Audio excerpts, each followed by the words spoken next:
প্রিয় দর্শক, অন্তর্বর্তী সরকারের উপদেষ্টাদের সম্পদ বিবরণী প্রকাশ করা হয়েছে আজকে এবং সেখানে দেখা গেছে যে প্রধান উপদেষ্টার সম্পদের পরিমাণ হচ্ছে প্রায় 15.5 কোটি টাকার বেশি।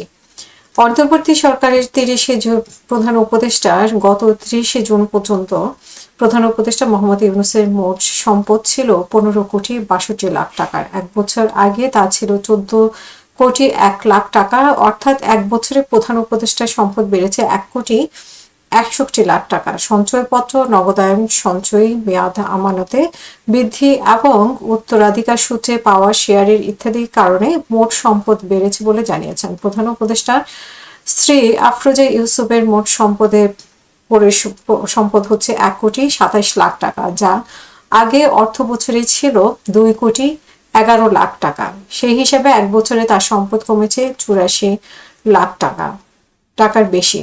আয়কর আইন অনুযায়ী একজন করদাতা মালিকানাধীন স্থাবর, অস্থাবর, আর্থিক ও মূলধনী সম্পদের সমষ্টি হলো পরিসম্পদ।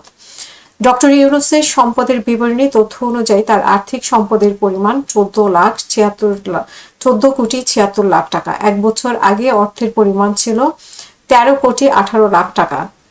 তার নন ফাইন্যান্সিয়াল সম্পদ হচ্ছে 21,06,000 টাকা। এক বছর আগে ছিল 20,92,000 টাকা। দেশের বাইরে তার সম্পদ আছে 64,73,000 টাকা। এক বছর আগে ছিল 61,75,000 টাকা।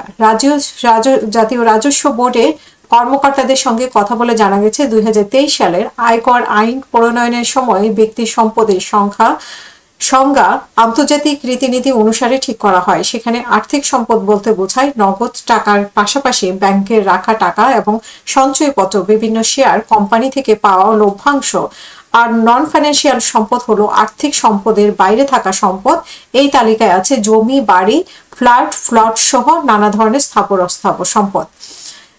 2024 সালের 25শে আগস্ট জাতির উদ্দেশ্যে দেওয়া ভাষণে দুর্নীতির বিরুদ্ধে স্পষ্ট অবস্থানের কথা তুলে ধরেন প্রধান উপদেষ্টা। বলেছিলেন যে সব উপদেষ্টাদের দ্রুততার সময়ের মধ্যে তাদের সম্পদের বিবরণী প্রকাশ করতে হবে। পর্যায়ক্রমে এটি সরকার বা সব কর্মকর্তাদের ক্ষেত্রে নিয়মিত বাধ্যতামূলক করা হবে। রাষ্ট্রীয় পর্যায়ে দুর্নীতির বিরুদ্ধে অবস্থান গ্রহণে সংবিধানের 77 অনুচ্ছেদে প্রতিশ্রুত ন্যায়পাল নিয়োগের অধ্যাদেশ প্রণয়ন করা হবে বলেও তিনি ভাষণে উল্লেখ করেছেন। ওই বছরে 1 অক্টোবর অন্তর্বর্তী সরকারের উপদেষ্টা ও সমমর্যাদা সম্পন্ন ব্যক্তিদের আয় ও সম্পদ বিবরণী প্রকাশের নীতিমালা 2024 জারি করা হয়।